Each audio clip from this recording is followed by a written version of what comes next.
الحمد للہ وحدہ والصلاة والسلام علی من لا نبی بعدہ اما بعد فاعوذ باللہ من الشیطان الرجیم بسم اللہ الرحمن الرحیم وَلِيَقُولَ الَّذِينَ فِي قُلُوبِهِم مَّرَضٌ وَالْكَافِرُونَ مَاذَا أَرَادَ اللَّهُ بِهَذَا مَثَلًا كَذَلِكَ يُضِلُّ اللَّهُ مَن يَشَاءُ وَيَهْدِي مَن يَشَاءُ وَمَا يَعْلَمُ جُنُودَ رَبِّكَ إِلَّا هُوَ وَمَا هِيَ إِلَّا ذِكْرَىٰ لِلْبَشَرِ۔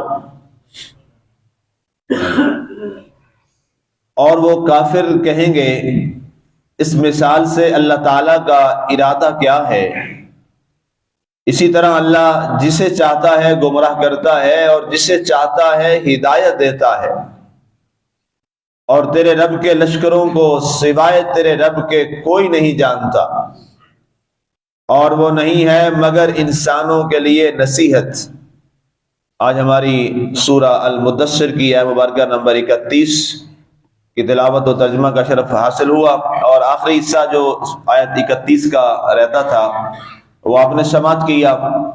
سامعین، آیت مبارکہ نمبر 30 میں اس سے پیچھے جو ہماری گفتگو چل رہی تھی اس میں ایک جو آپ کے سامنے میں نے بات عرض کی تھی، آیت مبارکہ نمبر 30 کے اندر علیہا 19 فرشتوں کی جو تعداد ہے اس کے حوالہ سے کہ 19 ملائکہ ہیں، 19 فرشتے ہیں جن کو اللہ تعالیٰ نے دوزخ پر ان کافروں کے لیے اللہ تعالیٰ نے، اور خاص طور پہ ذکر ولید کا چل رہا تھا کافر کا، اس پر اللہ تعالیٰ نے مقرر فرمایا۔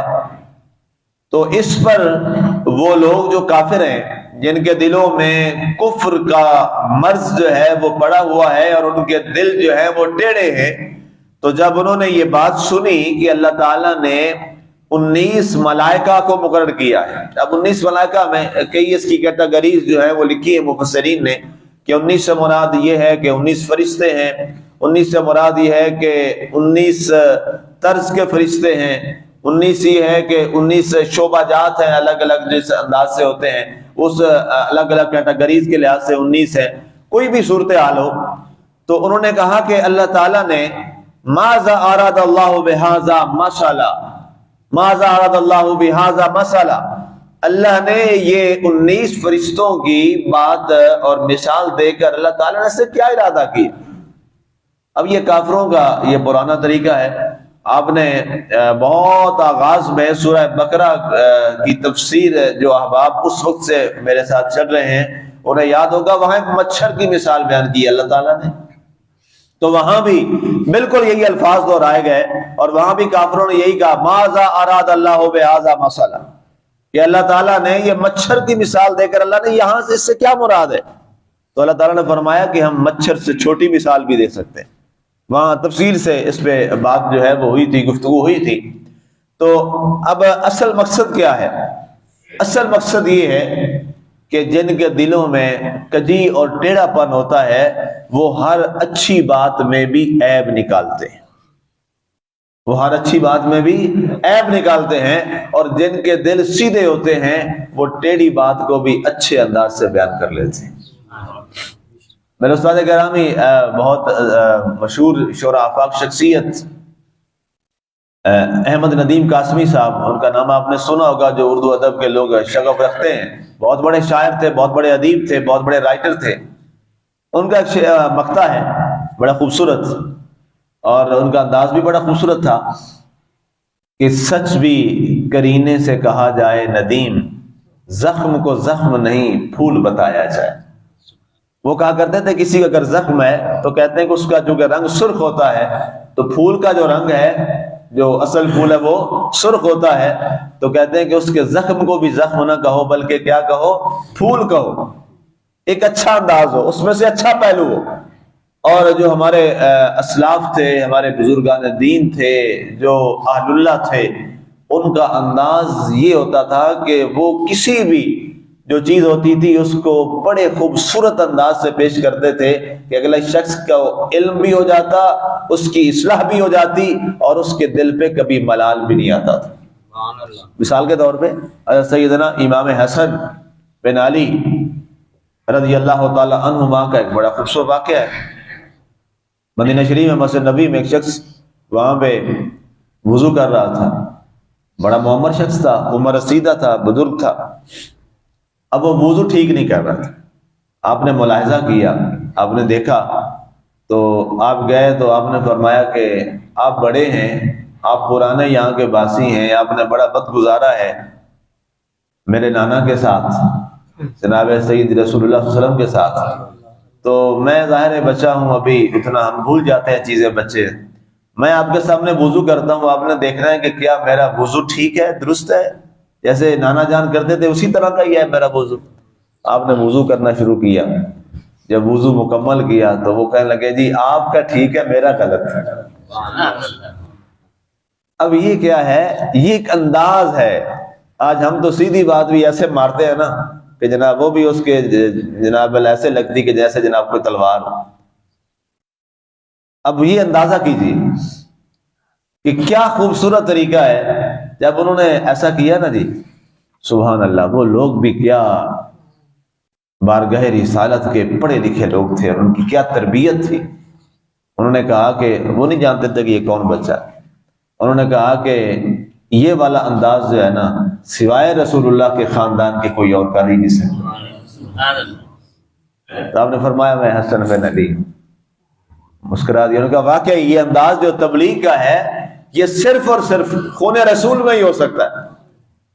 کوئی اور آج کا ہوتا پہلے 10 مسئلے سناتا، پھر لڑائی ہو جاتی، نہ بابا جی نے مرنے سی نہ نہ مرنے سی، ظاہر ہے پھر اناؤں کے معاملے آ جاتے ہیں۔ اسی طرح کوئی بڑا ہے، یہ چھوٹا بڑے کو انداز کیا ہے، اسی طرح بڑے کو یہی حکم ہے جب وہ چھوٹے کی تربیت کرے۔ تو آپ کے اور میرے نبی صلی اللہ علیہ وسلم نے کیا خوبصورت کلام فرمایا ہے، اور کوشش میں کرتا ہوں کہ ہر جمعہ عربی کے خطبہ میں وہ حدیث پڑھتا ہوں۔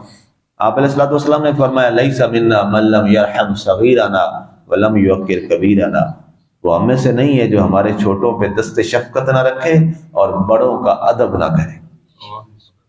آج اس قوم میں دونوں چیزیں ختم ہو گئی، نہ بڑے شفقت دینے کو تیار ہیں، نہ چھوٹا بڑے کو ادب دینے کے لیے تیار ہے، اور بربادی اور تباہی پھیل گئی ہمارے معاشرے کی۔ آج وہ آداب سارے ختم ہو گئے، وہ چیزیں، وہ لحاظ۔ اب یہ کیا ہے؟ پہلے شفقت ہے، اور سادہ سی بات ہے، جب آپ کسی کو شفقت بھرے لہجوں سے، پیار بھرے لہجوں سے آپ نوازیں گے، میرا یقین ہے وہ پھر ادب بھی کرے گا۔ جب ہمارے کرخت لہجے ہو جائیں گے اور کسی کو شفقت نہیں آپ دیں گے تو کیا وہ آگے پھر ادب والی دل اس کے اندر بات پیدا ہوگی؟ نہیں ہوگی، دوریاں ہوتی چلی جائیں گی، نفرتیں بڑھتی چلی جائیں گی۔ اور اسلام کے اندر سب سے بڑا جو گناہ ہے وہ کیا ہے؟ دل کی کدورت اور دل کی نفرت۔ دلوں میں جو نفرت ہے، اس نفرت والے دل کے ساتھ تو نماز بھی ادا نہیں ہوتی، اس نفرت والے دل کے ساتھ تو روزہ بھی قبول نہیں ہوتا۔ دل کے کینے اگر بھرا ہوا ہے تو تہجد بھی قبول نہیں اللہ کی بارگاہ میں۔ اللہ تھوڑا ایسا تمہارا ہمارا دل دیکھتا ہے جو نفرتوں سے بھرا ہو۔ اللہ تو فرماتا ہے دل میں نے تمہیں ایک ہی دیا ہے، اور اس ایک دل میں ایک چیز ہی رہ سکتی ہے، یا نفرتیں کدورتیں شیطان کی رہ سکتی ہیں، یا اللہ کی ذات پاک ذات رہ سکتی ہے۔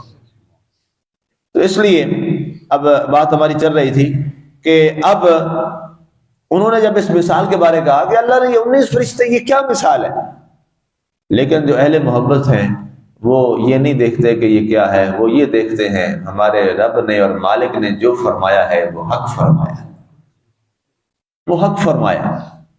اگر جناب سیدنا رسول اللہ صلی اللہ علیہ وآلہ وسلم آپ کی بارگاہ میں بیٹھنے والے صحابہ ظاہر وہ متعلمین تھے، وہ طلباء تھے، اور آپ ان کے معلم تھے۔ انما بعثت معلما، بے شک مجھے استاد بنا کے بھیجا گیا، معلم بنا کے بھیجا گیا۔ تو ظاہر معلم کے سامنے جو بیٹھنے والے تھے وہ کون ہوتے ہیں؟ طالب علم ہوتے ہیں۔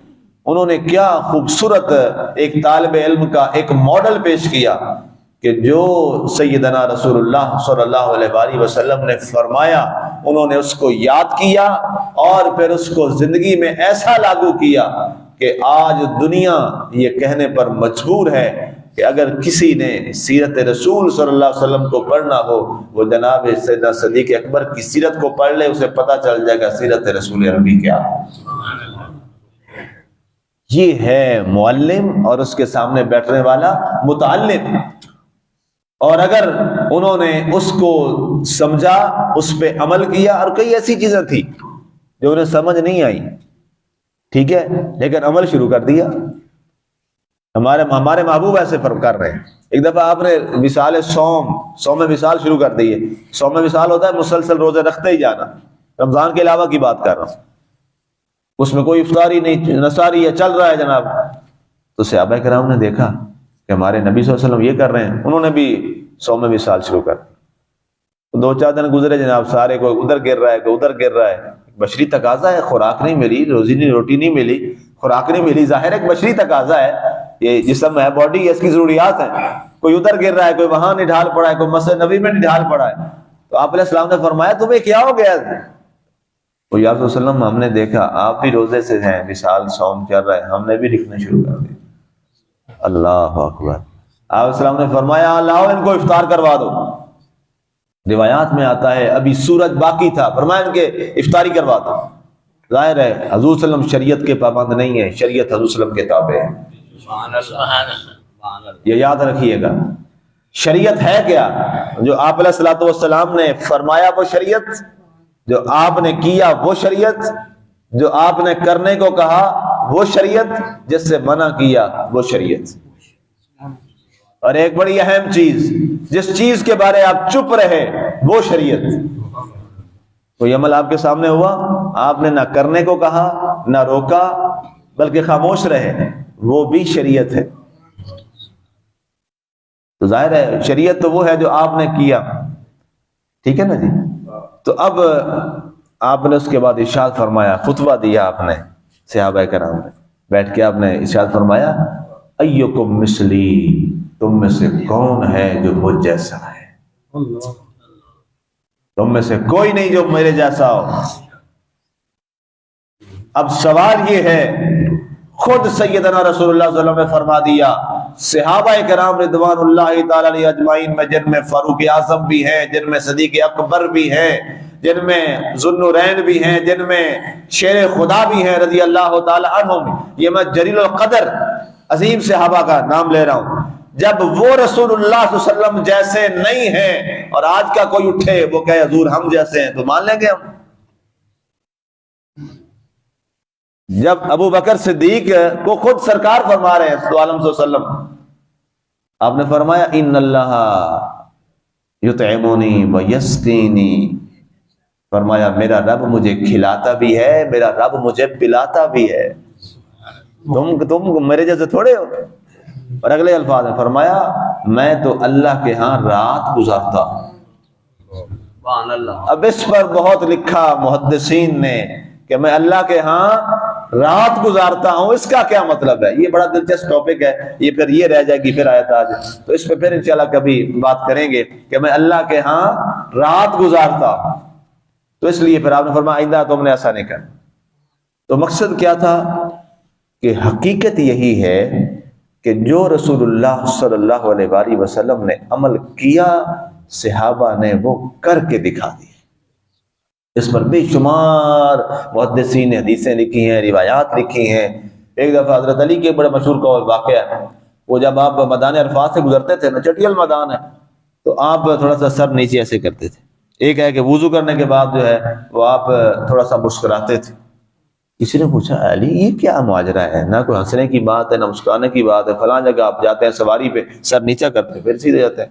کہتے ہیں مجھے کچھ پتہ نہیں اس کا کیا مطلب ہے، میں نے تو بس ایک دن اپنے محبوب کو ایسا کرتے دیکھا تھا، میں تب سے ایسا ہی کر رہا ہوں۔ یہ ہے محبت۔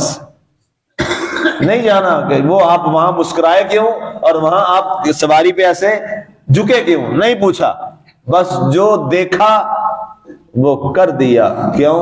محبوب کو جب مان لیا پھر اب ہر عمل اور ہر ادا ہمارے لیے دین بن گئے، وہی دین بن گیا ان کے۔ اللہ اکبر۔ اللہ تعالی ہمیں بھی اتباع رسول اسی طرح سے نصیب فرمائے۔ آگے فرمایا کذالک یضل اللہ من یشاء ویہدی من یشاء، اللہ جسے چاہتا ہے ہدایت کی نعمت نصیب فرماتا ہے اور جسے چاہتا ہے اسے ہدایت سے محروم کر دیتا ہے۔ اللہ کسی کو گمراہ نہیں کرتا۔ اس سے مراد یہ ہے کہ گمراہی اور برائی تو شیطان کی طرف سے ہے، مقصد یہ ہے کہ وہ ہدایت کو پسند نہیں کرتے۔ جب وہ ہدایت کو پسند نہیں کرتے تو وہ خود اپنے لیے برائی کا راستہ منتخب کر لیتے ہیں اور شیطان ان کے اوپر حاوی ہو جاتا ہے۔ وَمَا يَعْلَمُ جُنُودَ رَبِّكَ إِلَّا هُوَ، اور تیرے رب کے جو لشکر ہیں اس کو کوئی نہیں جانتا مگر وہی۔ وَمَا هِيَ إِلَّا ذِكْرَى لِلْبَشَرِ، فرمایا یہ ساری باتیں کیا ہیں؟ یہ انسانوں کے لیے نصیحت ہے، بشر کے لیے نصیحت ہیں۔ اللہ تعالی ہمیں اس سے نصیحت حاصل کرنے کی توفیق نصیب فرمائے، اور قرآن کا ایک ایک حرف، ایک ایک لفظ، ایک ایک آیت ہمارے لیے مینارہ نور ہے۔ اللہ تعالی ہمیں اس سے نور حاصل کرنے کی توفیق نصیب فرمائے، آمین۔ وما علینا الا البلاغ المبین۔